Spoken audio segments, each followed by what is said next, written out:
Hello everyone. जैसा कि हम जानते हैं आरआरबी जेई सीबीटी 1 के एग्ज़ाम्स ख़त्म हो गए हैं। जितने भी स्टूडेंट्स एग्ज़ाम दिए थे वो काफ़ी ईगरली आंसर कीज़ का वेट कर रहे हैं।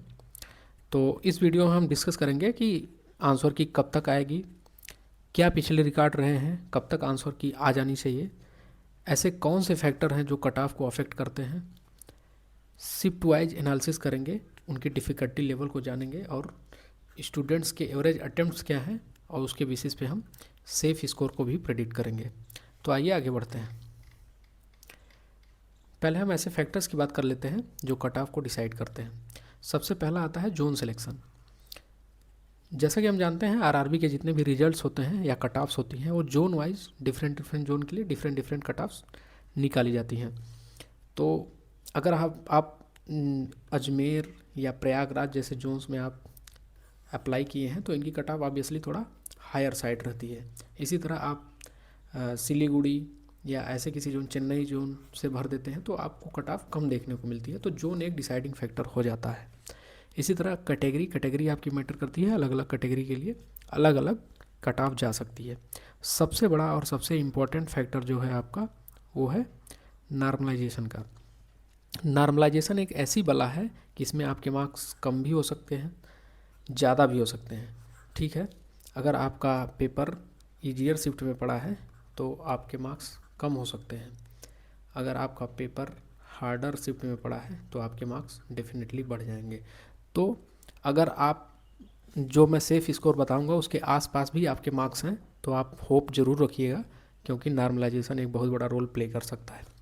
ठीक है, सबसे बड़ी बात ये मैं बता दूं, अगर जिनके मार्क्स 50 हैं, जिनके मार्क्स 50 ±3 हैं, वो होप थोड़ा कम ही रखें, क्योंकि ये काफ़ी कम मार्क्स है।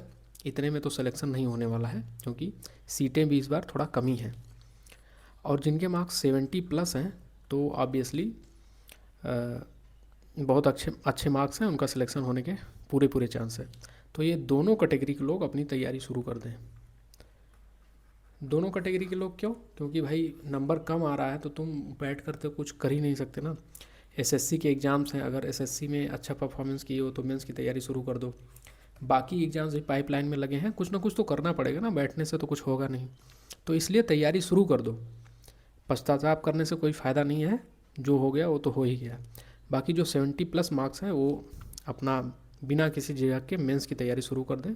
अभी से रिवीजन करना शुरू कर दें, क्योंकि एग्ज़ाम बहुत जल्दी हो जाता है, आपको पता भी नहीं चलेगा 2-3 महीना कैसे बीत गया। ठीक है, आइए अब हम थोड़ा एनालिसिस कर लेते हैं शिफ्ट वाइज कि क्या क्या डिफ़िकल्टी लेवल रहे और कितने एवरेज अटैम्प्ट के साथ सेफ स्कोर रहेंगे। 19 तारीख की पहली शिफ्ट में अगर हम बात करें तो ये ईजियर साइड में था थोड़ा, दूसरा भी ईजियर साइड में था शिफ्ट में, और तीसरी जो शिफ्ट थी थोड़ा मॉडरेट साइड में थी। तो ये कुछ एवरेज अटैम्प्ट हैं अलग अलग शिफ्ट के लिए, ये आप देख सकते हैं। अगर इतने आपके स्कोर रा मार्क्स अगर आपके इतने बन रहे हैं, वो भी अगर अनरिजर्व कैटेगरी की बात कर रहे हैं, अनरिजर्व कैटेगरी में अगर आपके स्कोर इतने या ±2-3 मार्क्स अगर आप कर लें तो भी आप अपने आप को सेफ समझें और तैयारी में जुट जाएं बिना किसी टाइम वेस्टेज के। ठीक है, अब हम देखते हैं आगे क्या करना चाहिए। आप बिल्कुल भी और रिजल्ट का वेट मत करिए, क्योंकि विद इन ए वीक आपका आंसर की तो आ ही जाता है, 4 से 5 दिन तो हो ही गया है। एक वीक में आपको आंसर की देखने को मिल जाती है। ठीक है, रिजल्ट आपका कभी भी आ सकता है, और रिजल्ट आने के 1 से 2 महीने के अंदर में भी, 2 से 3 महीने के अंदर में ही आपका एग्ज़ाम हो जाएगा, ये श्योर रहिए आप। तो बिल्कुल भी समय आपको तैयारी के लिए बचेगा नहीं, और काफ़ी लेंदी सिलेबस है, टेक्निकल भी है, नॉन टेक भी है। आप दोनों को बराबर रूप से अभी से रिवाइज करना शुरू कर दीजिए। ठीक है, टाइम बिल्कुल वेस्ट मत करिए। यूट्यूब पे बहुत सारे वीडियोस देखने में बिल्कुल टाइम वेस्ट करिए। 1-2 वीडियो देख लिए, समझ में आ गया, आपके मार्क्स उस रेंज में आ रहे हैं तो ठीक है, नहीं भी आ रहे हैं तो आप अदर एग्ज़ाम्स की तैयारी करिए, और अगर मार्क्स आ रहे हैं तो आप मेंस की तैयारी में जुट जाइए। ठीक है, अब CBT 2 की अगर हम बात करें तो बताया कि जैसा मैंने 2 से 3 महीने के अंदर में हो जाएगा, तो टाइम तो बहुत ही कम है। ये कुछ सेफ स्कोर्स थे अलग अलग शिफ्ट के लिए।